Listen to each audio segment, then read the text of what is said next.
Mykonos is one of the most sophisticated resorts in the Mediterranean, and it's been at the forefront of Greek tourism for decades.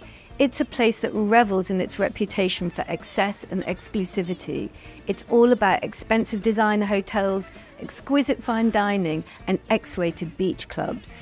Whereas its baby sister Tinos couldn't be more different. It's the Holy Island, a place of time-honoured tradition, ancient crafts, and immersing in nature. It's not a question of which one's better than the other, just which you prefer.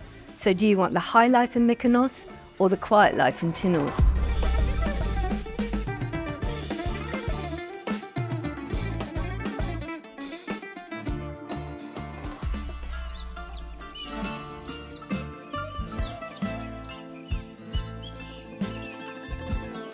If you want to get hands-on with the local cuisine, set your sat-nav for Riza's Folklore Farmstead.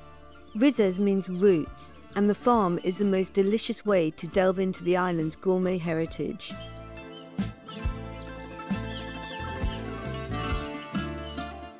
And if you get a taste for the food, you can even book a cookery class. We come on inside. Now we have the flour here with the salt. We mix it first of all. Now we mix it, this one too. And this is yeast? This one is yeast with olive oil and water, hot water, especially. So you've been baking for 2 years? Yeah. All my family is farmers and constructors. So I want to continue these jobs. Can you put more water inside? So where am I putting it? Just there? Everywhere here. Thank you so much. Do you want to try to help me? Yeah. Come on. Am I officially a baker now? Yes, like that.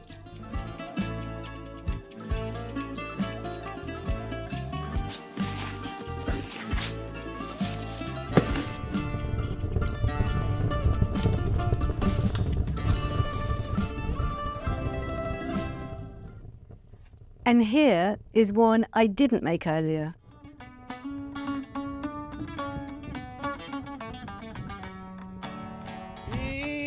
Ήθελα να μουν άρωμα που βάνει στα μαλλιά σου.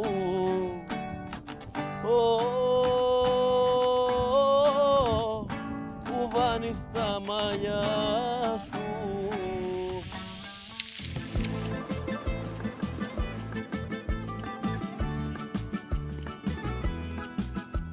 One of the things I really love about Tinos are all the family-run tavernas.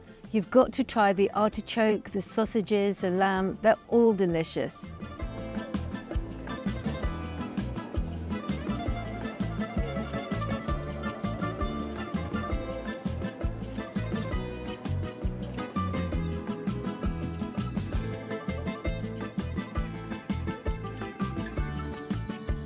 Tinos is home to some of Greece's most exciting winemakers, whose fans include top chefs such as Alain Ducasse. On first inspection, such a dry and windy location doesn't seem great for grapes. But actually, winemaking has been a tradition here for centuries.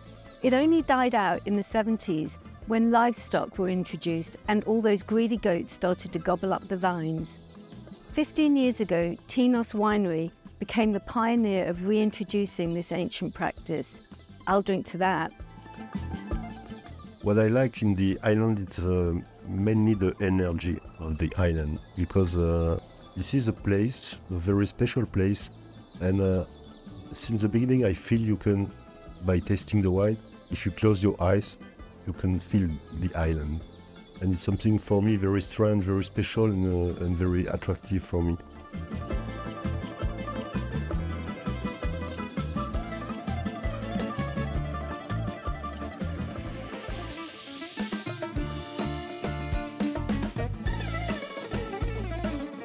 It turns out Mykonos isn't just about champagne and cocktail shakers, it's got its very own microbrewery as well.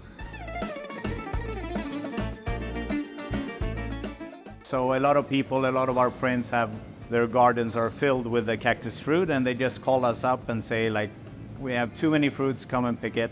And we go and forage it, and then we have to clean them, and we have to juice them, and then we use it for the beer. You never had it? It's a little bit like a watermelon and a kiwi had a baby kind of thing.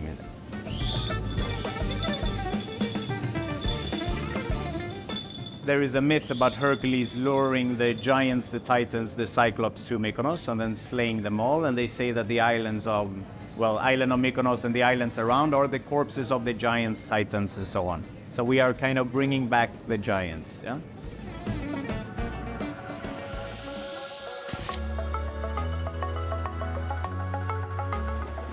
One of the joys of visiting a Greek island is sinking your toes into that soft, sun-kissed sand. Many of the most famous beaches in Mykonos are wall-to-wall sun lounges these days, but if you want to dial it down a notch or two, come to somewhere like Kalafati.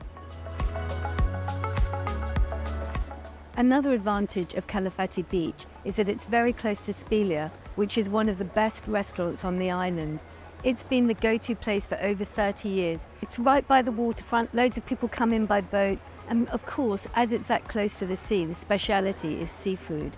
Try a seafood linguine and just have a long, lazy lunch.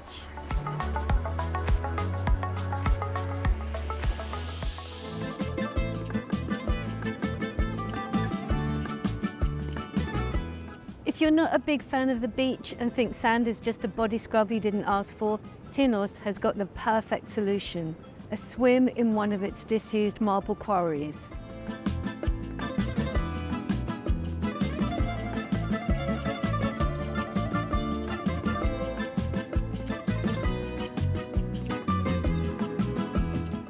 A secret spot that even most Tinians don't know about is this village, Koumelas.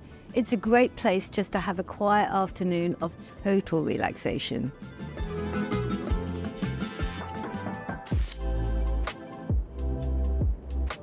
Mykonos certainly isn't short of sunset spots, and one of the favourite is this place, the Armenistis Lighthouse.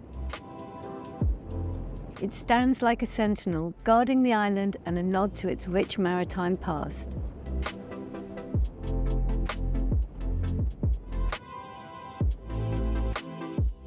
One of the first famous names to come to the island was the violinist Yehudi Menuhin. He felt a real affinity with the boho nature of the islanders when he came here for the first time in 1962. And eventually, he actually built a holiday home here. Now it's been turned into a bar, a restaurant, and a hotel. The garden, Sweat Vacay, and Legacy Suites is really all about bringing back that artistic vibe, that boho vibe, and doing his legacy a solid. He actually used to do yoga on the roof here with this gorgeous view, and it just felt like a really nice nexus. It felt like a great place to bring outdoor classes, yoga, spinning, and just wellness and fitness in general. If you look a little closer, you can find really cool local brands like Themis Zed, run by Themis Zuganelli. Her family is one of the most influential on Mykonos. Her father started the first nightclub on the island.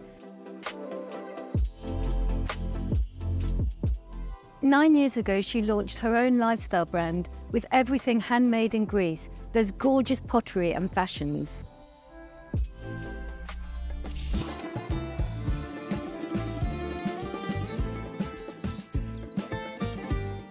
Pyrgos is part village, part outdoor marble museum.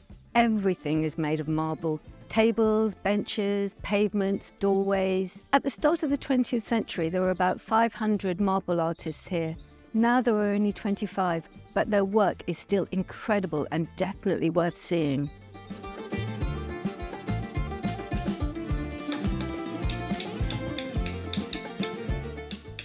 Αυτό που μου αρέσει σίγουρα είναι η εκτόνωση που υπάρχει, την οποία δεν την καταλαβαίνεις. Θεραπευτικό όλο αυτό, αλλά η τελική του να τελειώνεις ένα κομμάτι είναι το top για μένα, η κορυφή.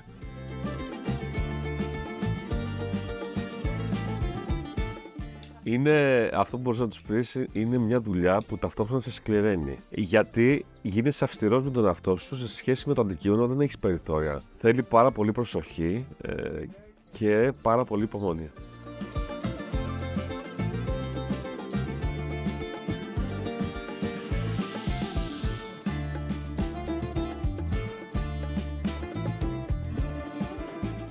As far as Tinos is concerned, Mykonos can keep the fashion-forward crown.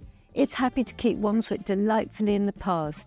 It's full of time-warped villages like Volax. It's worth visiting just for the amazing lunar landscapes, but the real reason to come here is to meet the family that's hoping to keep alive the traditional art of basket weaving. Το χωριό από πάντοτε ήταν καλαθοπλέκτες. Όλοι στο χωριό πλέκανε καλάθια και τώρα έχει απομείνει τελευταίος ο πεθερός μου, η οποία εγώ έχω μάθει τη τέχνη και προσπαθώ για να συνεχίσω με κάποιο τρόπο. Πιστεύω πως ναι, η μικρή ήδη λέει ότι θα γίνει σαν τη μαμά και το παππού καλαθοπλέκτρια. Εντάξει, είναι ακόμα μικρές, οπότε υπάρχουν ελπίδες ότι θα μπορούν να κάνουν κάτι τέτοιο. Αυτό εδώ το έχει φτιάξει η κόρη μου και είναι το πρώτο το πανεράκι που έχει κάνει η ίδια, οπότε έχουμε ελπίδες και επόμενες γενιές.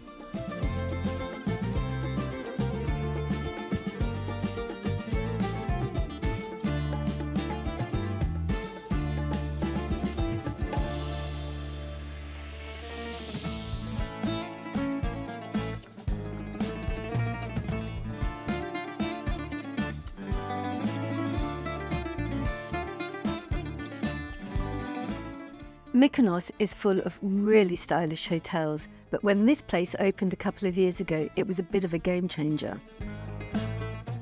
Kelesma's design is a modern spin on a traditional Mykonoan village. Interiors are zen-like, with furniture by Rick Owens. It's got 27 suites that are draped supermodel style across 2 hectares of hillside above Ornos Bay. And each suite has its own private pool for maximum vitamin D time. I think I can say this place is quite literally divine. It's even got its own chapel.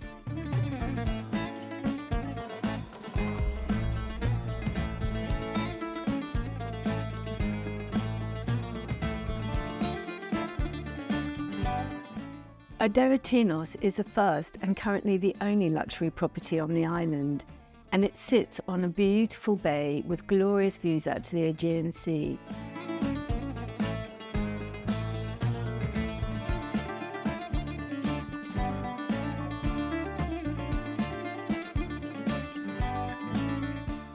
It takes its design cues from the easy, very breezy Tinian lifestyle, and with architecture that blends into the landscape and makes you feel really at one with nature. It's a place to really apply the brakes, slow down and relax.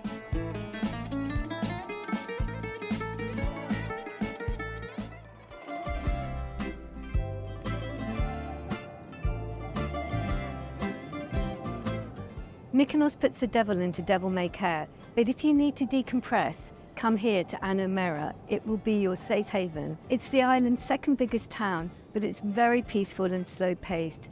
And the main draw is this monastery. It has the most extraordinary altar screen, which has been decorated by Florentine artists. Very beautiful. And there's also the icon to the Virgin Mary.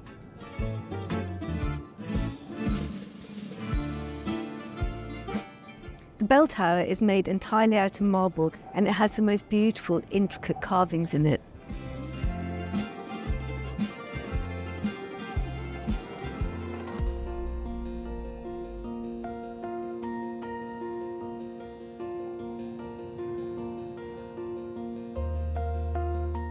This church is not only a remarkable piece of Renaissance architecture, it's actually the country's top pilgrimage site too. The story begins in 1822 when the devout nun received visions from the Virgin Mary about a long-lost icon. It's now in the church and believed to have healing powers, and every year thousands of pilgrims crawl on their hands and knees from the port into the church to ask for her assistance. The way I discovered that I had cancer it felt like a miracle to me. It was like a sign, and I was given a small photograph from someone who had recently visited the church. And I said that once I get back on my knees, I'm gonna go and say a huge thank you.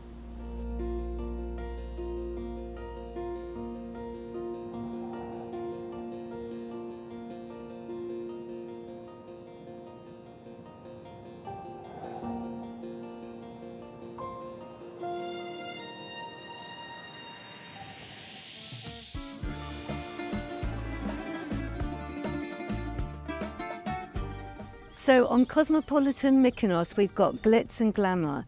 And right next door, we've got sleepy Tinos, artisans and ancient crafts. One of them will be perfect for you.